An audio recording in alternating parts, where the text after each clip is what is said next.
Good morning दोस्तों, स्वागत है आपका आज के मुख्य समाचारों में। जी हाँ दोस्तों, आपको यहाँ पर देखने को मिलेंगी सुबह से लेकर शाम तक की तमाम बड़ी खबरें मुख्य समाचार ब्रेकिंग न्यूज अपडेट्स के रूप में। तो चलिए दोस्तों, जान लेते हैं आज की पहली बड़ी खबर। अयोध्या के राम मंदिर में 25 और मूर्तियां लगेंगी। शेषावतार, सप्तऋषि और तुलसीदास की मूर्ति शामिल। दिसंबर तक मंदिर निर्माण पूरा करने की कोशिश। जी हाँ दोस्तों, अयोध्या के रामलला मंदिर में 25 और मूर्तियां लगेंगी। इनमें श्री राम दरबार, सप्तऋषि, शेषावतार और कुछ अन्य देवी देवताओं की मूर्तियां भी शामिल है। दोस्तों, ये मूर्तियां फर्स्ट फ्लोर पर स्थापित की जाएंगी। रामचरितमानस के रचयिता गोस्वामी तुलसीदास की भी एक बड़ी मूर्ति लगाई जाएगी। हालांकि इसका स्थान अभी तय होना बाकी है।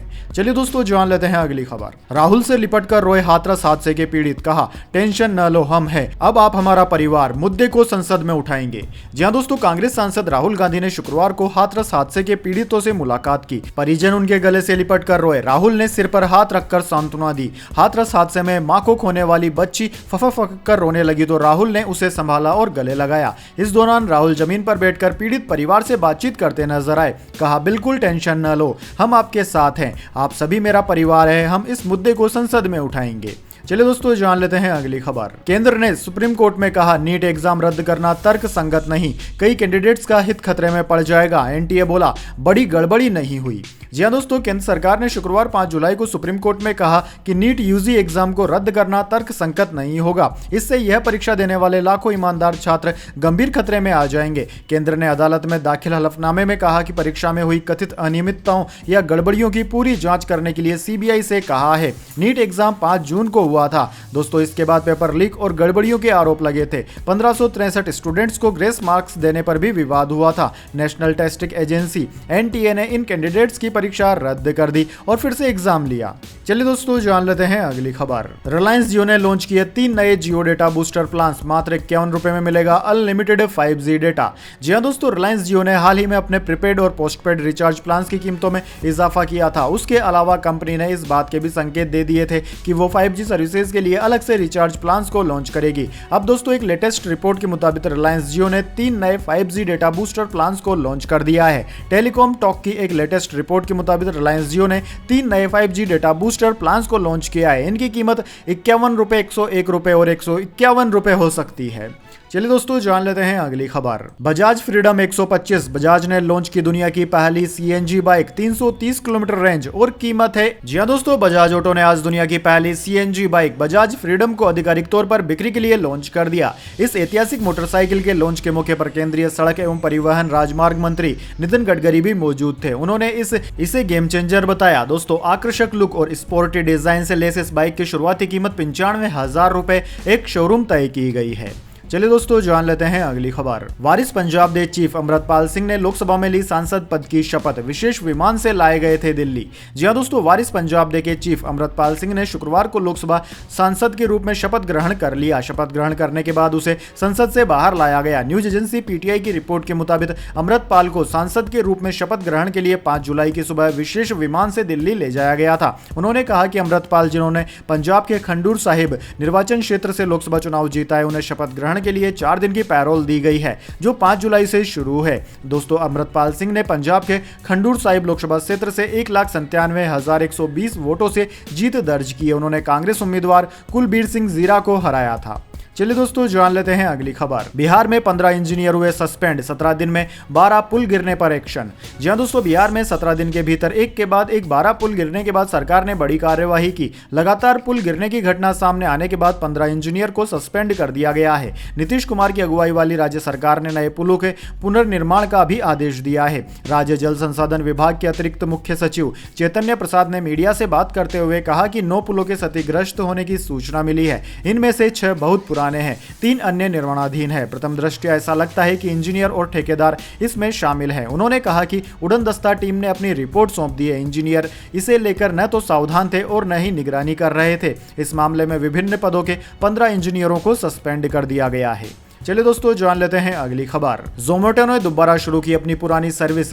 आप दिल्ली में बैठकर मुंबई से मंगवा सकेंगे अपना पसंदीदा खाना। जी हां दोस्तों, भारत में ऑनलाइन फूड डिलीवरी का ट्रेंड जल्दी से बढ़ा है, जिसमें जोमेटो और स्विगी जैसे बड़ी फूड डिलीवरी कंपनियों का शेयर सबसे ज्यादा है। खासकर दोस्तों दिल्ली, एनसीआर और अन्य मेट्रो सिटीज में लोग अपनी पसंदीदा जगह से खाना मंगवाने के लिए फूड डिलीवरी एप्स का इस्तेमाल करते हैं। वहीं दोस्तों फूड डिलीवरी ऐप अब जोमेटो ने इंटरसिटी लेजेंड्स नाम से एक पुरानी सर्विस को फिर से शुरू कर दिया है, जिसमें आप दिल्ली में बैठकर मुंबई से अपना पसंदीदा खाना ऑर्डर मंगवा सकते हैं। बस आपका ऑर्डर आप तक दूसरे दिन पहुंचेगा। चलिए दोस्तों जान लेते हैं अगली खबर। यूके इलेक्शन 2024 लेबर पार्टी की प्रचंड जीत। ऋषि सुनक की बड़ी हार में 4 सीटें जीतने वाली इस पार्टी का रहा बड़ा रोल। जी हां दोस्तों, ब्रिटेन के आम चुनाव में लेबर पार्टी ने प्रचंड जीत के साथ 14 साल बाद सत्ता में वापसी कर ली है। हाउस ऑफ कॉमन्स की 650 सीटों के लिए हुए चुनाव में 641 सीटों के नतीजे आ चुके हैं। क्रिएटर स्टारमर की अगुवाई वाली चुनाव मैदान में उतरी मुख्य विपक्षी पार्टी लेबर पार्टी को इन 641 में से 410 सीटों पर जीत मिली। प्रधानमंत्री ऋषि सुनक की अगुवाई में चुनाव लड़ी कंजर्वेटिव पार्टी 119 सीटों पर ही सिमट गई। प्रधानमंत्री ऋषि सुनक ने हार स्वीकार करते हुए आम चुनाव में पार्टी के खराब प्रदर्शन की जिम्मेदारी ली है। उन्होंने लेबर पार्टी के नेता कीयर स्टारमर को जीत की बधाई दी। चलिए दोस्तों जान लेते हैं अगली खबर। राहुल गांधी ने नई दिल्ली रेलवे स्टेशन पर की लोको पायलट से मुलाकात। जानिए क्या हुई बातचीत। जी हां दोस्तों, कांग्रेस सांसद और नेता प्रतिपक्ष राहुल गांधी ने आज नई दिल्ली रेलवे स्टेशन पर लोको पायलट से मुलाकात की। इस दौरान उन्होंने लोको पायलट्स का हालचाल पूछा, साथ ही उनकी परेशानियां भी सुनी। इस मुलाकात को लेकर कांग्रेस ने कहा कि राहुल गांधी ने पूरे भारत के लगभग 50 लोको पायलट से मुलाकात की। उन्होंने उन्हें अपनी समस्याएं बताई। लोको पायलट्स ने अपर्याप्त आराम की शिकायत की। वे घर से बहुत दूर लंबी दूरी की ट्रेनें चलाते हैं और अक्सर पर्याप्त ब्रेक के बिना उन्हें ड्यूटी पर लगाया जाता है। इससे बहुत तनाव होता है और एकाग्रता में कमी भी आती है, जो दुर्घटनाओं का एक प्रमुख कारण है। दोस्तों विशाखापट्टनम हादसे को लेकर हुई हालिया जांच में समिति ने इन रिपोर्ट्स को स्वीकार किया है। चलिए दोस्तों जान लेते हैं इसके बाद अगली खबर। Pune Porsche case. आरोपी ने रोड एक्सीडेंट पर निबंध लिखा। जुवेनाइल बोर्ड की सभी शर्तें पूरी करेगा। हाईकोर्ट ने नाबालिग को 25 जून को जमानत दी थी। जी हां दोस्तों, पुणे पोर्श एक्सीडेंट के 42 दिन बाद नाबालिग आरोपी ने रोड एक्सीडेंट पर 300 शब्द का निबंध लिखकर जुवेनाइल जस्टिस बोर्ड को सबमिट किया है। 18-19 मई की रात हादसे के बाद जुवेनाइल बोर्ड ने आरोपी को 300 शब्दों का निबंध लिखने सहित कुल 7 शर्तों पर जमानत दी थी। हालांकि पुलिस की मांग और लोगों के आक्रोश के बाद जुवेनाइल बोर्ड ने अपने फैसले में संशोधन किया था। 22 मई को बोर्ड ने आरोपी को बाल सुधार गृह में भेजने का आदेश दिया था। हालांकि 25 जून को बॉम्बे हाईकोर्ट ने नाबालिग आरोपी को जमानत दे दी। चलिए दोस्तों जान लेते हैं अगली खबर। असम में बाढ़ में अब तक 56 की मौत। एमपी, राजस्थान सहित 17 राज्यों में भारी बारिश का अलर्ट। कश्मीर में हीट वेव। 17 जुलाई तक स्कूल हुए बंद। जी हां दोस्तों, देश के कई राज्यों में भारी बारिश के चलते बाढ़ की स्थिति बन गई है। असम में बाढ़ के चलते गुरुवार को 8 लोगों की मौत हो गई, जिससे अब तक मरने वालों का आंकड़ा बढ़कर 56 हो गया है। वहीं दोस्तों 29 जिलों के 21.13 लाख लोग बाढ़ से प्रभावित हो गए। कांजीरंगा नेशनल पार्क में आई बाढ़ में अब तक कुल 31 जानवरों की डूबने से मौत हो चुकी है, जबकि 82 जानवरों को बाढ़ से बचाया गया है। इसके अलावा दोस्तों इंडियन मेट्रोलॉजी डिपार्टमेंट ने शुक्रवार के लिए 17 राज्यों में भारी बारिश का अलर्ट जारी किया है। इसके अलावा दोस्तों देश के 11 राज्यों में बारिश का अलर्ट जारी किया गया है। वहीं दोस्तों एक तरफ जहां बाकी देश मानसूनी बारिश से सराबोर है, वहीं गर्मियों में भी ठंडी रहने वाली कश्मीर घाटी इन दिनों तप रही है। श्रीनगर हो या गुलमर्ग, सोनमर्ग हो या फिर अमरनाथ यात्रा रूट, पहली बार पूरी घाटी लू की चपेट में है। पारा 32 डिग्री के ऊपर बना हुआ है। यह वहां के सामान्य तापमान से 7 डिग्री ज्यादा है। वैसे दोस्तों कमेंट करके बताइए इस बार इतनी ज्यादा गर्मी पड़ी है, इसके पीछे क्या कारण है? कमेंट बॉक्स में अपनी राय जरूर दीजिएगा। चलिए जान लेते हैं अगली खबर। प्रधानमंत्री मोदी ने पूछा तो ट्रॉफी लेते वक्त स्लो मोशन डांस का रोहित ने खोला राज, लगे जोर के ठहाके। जी हां दोस्तों, विश्व चैंपियन टीम इंडिया के भारत आने के बाद सबसे पहला कार्यक्रम पीएम मोदी के साथ मुलाकात और रिसेप्शन का कार्यक्रम था, जिसके बाद टीम इंडिया दिल्ली पहुंचने के बाद पीएम आवास पर प्रधानमंत्री मोदी से मुलाकात की, जिसके बातचीत का पूरा वीडियो अब सामने आ चुका है। दरअसल दोस्तों प्रधानमंत्री ने रोहित से पूछा कि आप ट्रॉफी लेने जा रहे थे और जो डांस होता है वह कौन सा था। इस सवाल को पूछकर मोदी और टीम के साथी खिलखिलाड़ी हंसने लगे। इसके जवाब में रोहित ने कहा कि उसके पीछे यह था कि यह हम सब के लिए बहुत बड़ा पल था और हम इतने साल से इसका इंतजार कर रहे थे, तो मुझे लड़कों ने बोला कि कुछ अलग करना है। इसके तुरंत बाद प्रधानमंत्री ने पूछा कि क्या यह चहल का आइडिया था। इस पर सभी साथी खिलाड़ी हंसने लगे। इस पर जवाब देते हुए रोहित ने कहा कि यह आइडिया कुलदीप और चहल का था, जिसकी वजह से कैसे मैंने ऐसा किया। चलिए दोस्तों जान लेते हैं अगली खबर। जून में वेज थाली की कीमत 10% बढ़ी। टमाटर, आलू और प्याज के भाव ने दाम बढ़ाए। नॉन वेज थाली 4% सस्ती हुई। जी हाँ दोस्तों, भारत में एक वेजिटेरियन थाली की कीमत जून में सालाना आधार पर 10% बढ़कर 29.40 रुपए हो गई है। पिछले साल जून 2023 में वेज थाली की कीमत 26.7 रुपए थी। क्रिसिल ने शुक्रवार को जारी किए गए अपने फूड प्लेट कॉस्ट के मंथली इंडिकेटर में इस बात की जानकारी दी। क्रिस्टल ने अपनी रिपोर्ट में बताया कि वेजिटेरियन थाली की कीमत में पिछले महीने मई की तुलना में जून में 5.75% की बढ़ोतरी देखने को मिली। मई में वेज थाली की कीमत 27.80 रुपए थी। वहीं मई 2023 में वेज थाली की कीमत 25.50 रुपए रही थी। चलिए दोस्तों जान लेते हैं इसके बाद अगली खबर। विक्ट्री परेड के बाद मरीन ड्राइव पर लगा कूड़े का अंबार। हर तरफ बोतलें, चप्पल। बीएमसी ने 7 गाड़ियों में ढोया। जी हाँ दोस्तों, बीएमसी ने कहा है कि सफाई अभियान के दौरान बड़ी संख्या में खाद्य पदार्थों और पानी की बोतलों के रेपर के साथ साथ अन्य चीजों के अलावा भारी मात्रा में जूते, चप्पल भी उठाए गए हैं। कुल कूड़े में से जूते और चप्पलें 5 जीपों में एकत्रित किए गए थे। साथ ही मौके से कूड़ा उठाने के लिए 2 डंपरों का भी इस्तेमाल किया गया। चलिए दोस्तों जान लेते हैं इसके बाद अगली बड़ी खबर, लेकिन उससे पहले मेरी आपसे एक छोटी सी रिक्वेस्ट है। अगर दोस्तों आपको अभी तक हमारी न्यूज पसंद आई है तो इसे एक छोटा सा लाइक जरूर दे दीजिए, और अगर आपको पसंद नहीं आई है तो बेशक आप डिसलाइक भी कर सकते हैं। लेकिन दोस्तों लाइक और डिसलाइक जरूर कीजिए, क्योंकि दोस्तों यही हमारी मेहनत का फल होता है और इसी से पता चलता है कि आपको हमारी वीडियोस पसंद आ रही है या नहीं। तो चलिए दोस्तों जान लेते हैं अगली खबर। सेंसेक्स 53 अंक की गिरावट के साथ 79,996 पर बंद। निफ्टी में 21 अंक की तेजी रही। ओएनजीसी टॉप गेनर रहा। जी हाँ दोस्तों, हफ्ते के आखिरी कारोबारी दिन यानी कि 5 जुलाई को शेयर बाजार में फ्लैट कारोबार देखने को मिला। सेंसेक्स 53 अंक की गिरावट के साथ 79,996 के स्तर पर बंद हुआ। वहीं निफ्टी में 21 अंक की तेजी रही है, 24,323 के स्तर पर बंद हुआ। दोस्तों सेंसेक्स के 30 शेयरों में से 17 में तेजी और 13 में गिरावट देखने को मिली। एचडीएफसी बैंक निफ्टी का टॉप लूजर रहा, जिसके शेयर में 4.5% की गिरावट रही, जबकि ओएनजीसी टॉप गेनर रहा। वहीं दोस्तों बात करें निफ्टी 50 के टॉप 3 गेनर्स की और टॉप 3 लूजर्स की, तो टॉप 3 गेनर्स में ओएनजीसी, रिलायंस और एसबीआई रहे, जबकि निफ्टी 50 के टॉप 3 लूजर्स में एचडीएफसी बैंक, टाइटन और एलटीआईएम रहे। चलिए दोस्तों जान लेते हैं इसके बाद अगली खबर। जून में 42 लाख से ज्यादा नए डीमेट अकाउंट्स ओपन हुए। डीमेट की टोटल संख्या अब 16 करोड़ के पार। पिछले महीने 36 लाख अकाउंट्स खुले थे। जी हाँ दोस्तों, जून महीने में 42 लाख से ज्यादा नए डीमेट अकाउंट खुले हैं। सीडीएसएल और एनएसडीएल के लेटेस्ट डेटा से इस बात की जानकारी मिली है। दोस्तों डेटा के मुताबिक जून में 42.4 लाख से ज्यादा डीमेट अकाउंट्स ओपन हुए। यह 4 महीने का उच्चतम स्तर है। इस वजह से डीमेट अकाउंट्स की टोटल संख्या बढ़कर अब 16.2 करोड़ से ज्यादा हो गई है। चलिए दोस्तों जान लेते हैं अगली खबर। लोकसभा चुनाव के बाद एक्शन मोड में आई बीजेपी। कई राज्यों में प्रभारी और सह प्रभारियों की हुई नियुक्ति। जी हां दोस्तों, लोकसभा चुनाव 2024 के नतीजों में उम्मीद के हिसाब से परिणाम नहीं मिलने के बाद Bharatiya Janata party full on action mode में नजर आ रही है। देश के कई राज्यों में भाजपा ने विभिन्न राज्यों के लिए प्रदेश प्रभारी और सह प्रभारी की नियुक्तियां कर दी है। विनोद तावड़े के कंधों पर बिहार का प्रभार सौंपा गया है। वहीं दोस्तों इस साल हरियाणा, झारखंड, महाराष्ट्र और जम्मू कश्मीर में विधानसभा चुनाव होने हैं। ऐसे में झारखंड, जम्मू कश्मीर और हरियाणा में प्रदेश प्रभारियों की नियुक्ति कर दी गई है। चलिए दोस्तों जान लेते हैं अगली खबर। सोना 72,650 के पार, चांदी 90,710 के ऊपर पहुंची। जी हां दोस्तों, हफ्ते के 5वें यानी कि आखिरी कारोबारी दिन सोने और चांदी की कीमतों में बढ़ोतरी दिख रही है। Indian Boolean and jeweller association की वेबसाइट के अनुसार सोने के रेट 72,678 रुपए प्रति 10 ग्राम पर, जबकि चांदी के रेट 90,714 रुपए प्रति किलोग्राम पर पहुंच गए। चलिए दोस्तों जान लेते हैं अगली खबर। हालातों को परखने में फेल हुए अफसर, बद इंतजामी की वजह से मची भगदड़। हाथरस हादसे पर एसआईटी की रिपोर्ट। जी हां दोस्तों, हाथरस हादसे को लेकर पुलिस कई पहलुओं पर जांच कर रही है। इस मामले में दाखिल की गई एसआईटी की रिपोर्ट में कहा गया है कि भोले बाबा के सत्संग में मची भगदड़ लापरवाही और बद इंतजामी का नतीजा थी। साथ ही यह इस बात का भी जिक्र किया गया है कि कार्यक्रम की परमिशन लेने के दौरान आयोजन समिति ने अपने स्तर पर पूरे इंतजाम को मुकम्मल करने का आश्वासन दिया था। एसआईटी ने अपनी रिपोर्ट में कहा कि हाथरस के सत्संग में बड़ी संख्या में आने वाले श्रद्धालुओं में नए श्रद्धालु ज्यादा थे जो बाबा को देखने के लिए बढ़े। इसी दौरान भीड़ अनियंत्रित हो गई। भीड़ को सड़क पर नियंत्रित करने के लिए पुलिस प्रशासन की मदद मांगी गई थी। चलिए दोस्तों जान लेते हैं अगली खबर। एनबीएमएस ने जारी की नीट पीजी 2024 परीक्षा की नई तारीख। 11 अगस्त को 2 शिफ्टों में होंगे एग्जाम।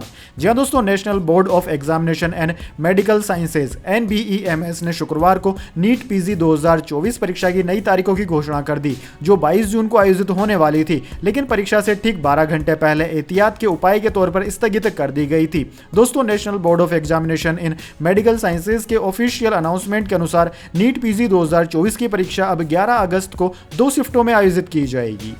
चलिए दोस्तों जान लेते हैं अगली खबर। सुप्रीम कोर्ट बोला अपराधी पैदा नहीं होते बनाए जाते हैं, हर संत का अतीत होता है और पापी का भविष्य, जाली नोटों की तस्करी मामले में टिप्पणी की। जी हां दोस्तों, सुप्रीम कोर्ट ने एक मामले की सुनवाई के दौरान कहा कि अपराधी पैदा नहीं होते बल्कि बनाए जाते हैं। कोर्ट ने यह कमेंट 3 जुलाई को किया। मामले की सुनवाई जस्टिस जेपी पारदीवाला और जस्टिस उज्जवल भुइया ने की। साल 2020 का यह मामला नकली नोटों की तस्करी से जुड़ा हुआ है। दरअसल दोस्तों एनआईए ने फरवरी 2020 में मुंबई के अंधेरी इलाके से 2000 के 1193 नकली नोट यानी कि इंडियन करेंसी के साथ एक युवक को हिरासत में लिया था। एजेंसी ने दावा किया था कि इन नकली नोटों को तस्करी के जरिए पाकिस्तान से मुंबई में लाया गया है। चलिए दोस्तों जान लेते हैं इसके बाद अगली बड़ी खबर। ईरान में आज राष्ट्रपति पद के लिए चुनाव, पिछली वोटिंग में किसी को बहुमत नहीं मिला था। सईद जलीली और मसूद पजशकियान में टक्कर। जी हां दोस्तों, ईरान में आज राष्ट्रपति पद के दूसरे चरण के लिए वोटिंग चल रही है। इसके पहले देश में 28 मई को राष्ट्रपति पद का चुनाव हुआ था।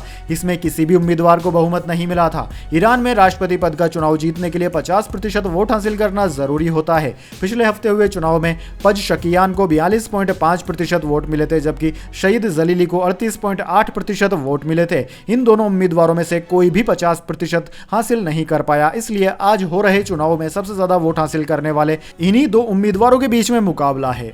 चलिए दोस्तों जान लेते हैं अगली खबर। रूस का सैटेलाइट अंतरिक्ष में फटा, चीन ने कचरे से बचने के लिए अपने स्पेस स्टेशन को बनाया कवच। जी हां दोस्तों, अंतरिक्ष विज्ञान के इतिहास में ऐसा पहली बार हुआ है जब स्पेस स्टेशन के बाहरी हिस्सों पर किसी तरह की कवच यानी कि शील्ड लगाई गई हो। पिछले हफ्ते रूस का एक पुराना सैटेलाइट स्पेस में फट गया था। उसका कचरा तेजी से चीन के स्पेस स्टेशन तियांगोंग की तरफ आ रहा था। कचरा टकराता इससे पहले ही चीन ने स्पेस स्टेशन के चारों तरफ कवच लगा दिया था। दोस्तों इस काम को चीन के शेनझाओ 18 मिशन के 2 एस्ट्रोनॉट्स ने किया। दोनों चीनी एस्ट्रोनॉट्स ने 6.5 घंटे स्पेस वॉक करके स्पेस स्टेशन के चारों तरफ शील्ड लगाई।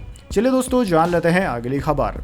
कश्मीर पर अपनी पार्टी के खिलाफ गए एफटीए का वादा, स्टारमर के ब्रिटेन में प्रधानमंत्री बनने से भारत पर क्या होगा असर। जी हां दोस्तों, ब्रिटेन में केयर स्टारमर के नेतृत्व वाली लेबर पार्टी ने आम चुनाव में ऋषि सुनक की कंजर्वेटिव पार्टी को हराकर बड़ी जीत हासिल कर ली। भारतीय मूल के प्रधानमंत्री सुनक ने अपनी हार स्वीकार कर ली, जिसके बाद अब स्टारमर ब्रिटेन के नए प्रधानमंत्री बनने के लिए तैयार हैं। दरअसल दोस्तों शुक्रवार को स्टारमर अपना पदभार संभाल सकते हैं। ब्रिटेन में लेबर पार्टी की वापसी 14 सालों के बाद हुई है। इस बदलाव से ब्रिटेन सरकार की नीतियां भी बदलेगी, जिसका असर ब्रिटेन के अहम सहयोगी भारत पर भी पड़ने वाला है। दरअसल दोस्तों भारत और ब्रिटेन के रिश्ते हमेशा से ही लगभग स्थिर रहे हैं और ऋषि सुनक के कार्यकाल के दौरान भी रिश्ते सही रहे। दोनों देशों के द्विपक्षीय रिश्तों में व्यापार एक अहम विषय रहा है। दोनों देश चाहते हैं कि मुक्त व्यापार समझौता हो जाए ताकि व्यापार को बिना रुकावट और आगे ले जाया जा सके। दोस्तों भारत और ब्रिटेन के बीच मुक्त व्यापार समझौता बातचीत का एक अहम मुद्दा रहा है और यह मुद्दा ब्रिटेन की दोनों पार्टियों के एजेंडे में भी था। कंजर्वेटिव पार्टी के मैनिफेस्टो में मुक्त व्यापार समझौते को लेकर लिखा गया है कि हम भारत के साथ मुक्त व्यापार समझौते पर मोहर लगाएंगे, साथ ही भारत के साथ टेक्नोलॉजी और रक्षा के क्षेत्र में रणनीतिक साझेदारी को और भी मजबूत करेंगे। चलिए दोस्तों जान लेते हैं अगली खबर। रेलवे में लोको पायलट की वैकेंसी 3 गुना बढ़ी, सबसे ज्यादा 3973 पद बिलासपुर में। जी हां दोस्तों, रेलवे भर्ती परीक्षा की तैयारी कर रहे उम्मीदवारों के लिए अच्छी खबर है। दरअसल दोस्तों रेलवे भर्ती बोर्ड द्वारा फरवरी 2024 में निकाली गई असिस्टेंट लोको पायलट भर्ती की रिक्तियां बढ़ा दी गई है। आरआरबी ने नोटिस जारी कर इसकी जानकारी दी। पहले लोको पायलट की कुल 5696 रिक्तियों को भरा जाना था, अब इन्हें बढ़ाकर 18799 कर दिया गया है। दोस्तों इस भर्ती की आवेदन की प्रक्रिया 19 फरवरी 2024 तक चली थी। चलिए दोस्तों जान लेते हैं अगली बड़ी खबर। कानपुर लाश से जेवरात चुराने में दरोगा और चौकी इंचार्ज दोषी करार, पहले चोरी की कार चलाते पकड़े गए, कार्यवाही के दिए आदेश। जी हां दोस्तों, यूपी के कानपुर में एक पुलिस सब इंस्पेक्टर को महिला की मौत के बाद उसके शव से सोने के गहने चुराने के मामले में दोषी पाया गया है। इंस्पेक्टर के साथ चौकी इंचार्ज और अन्य पुलिसकर्मी भी इस घटना में दोषी पाए गए हैं। जांच रिपोर्ट सामने आने के बाद अब दोषियों के खिलाफ कार्रवाई की जाएगी। मामले के खुलासे के बाद महकमे में हड़कंप मच गया। दरअसल दोस्तों पिछले साल शव से जेवर चुराने के मामले में नजीराबाद थाने के तत्कालीन थाना प्रभारी कौशलेंद्र प्रताप सिंह, चौकी इंचार्ज रवि कुमार व अन्य पुलिसकर्मियों को दोषी माना गया है। सीनियर अधिकारी से शिकायत के बाद केस की जांच करवाई गई। जांच में आरोपी पुलिस वाले दोषी पाए गए। चलिए दोस्तों जान लेते हैं इसके बाद अगली बड़ी खबर। शिमला में ड्रग्स ही ड्रग्स, 1000 ड्रग पेडलर हुए अरेस्ट, टूरिस्टों को जमकर बेचा जा रहा नशा। बाकी डिटेल्स जानकर चौंक जाओगे। जी हां दोस्तों, शिमला में नशे ड्रग्स का कारोबार किस कदर तेजी से बढ़ रहा है, ये चिंता का विषय है। दरअसल दोस्तों, खुद शिमला पुलिस की कार्रवाई भी इसे बयां करती है। पुलिस एक के बाद एक नशे फैलाने वालों के खिलाफ कार्रवाई अमल में ला रही है। दरअसल दोस्तों, शिमला पुलिस इस नशे के कारोबारियों को बख्शने के मूड में बिल्कुल भी नहीं है। इस बात का अंदाजा इसी बात से लगाया जा सकता है कि पिछले 15 महीनों में शिमला पुलिस ने 1000 ड्रग पेडलर्स को गिरफ्तार किया है और 600 के करीब मामले भी दर्ज किए हैं। चलिए दोस्तों, जान लेते हैं इसके बाद अगली बड़ी खबर।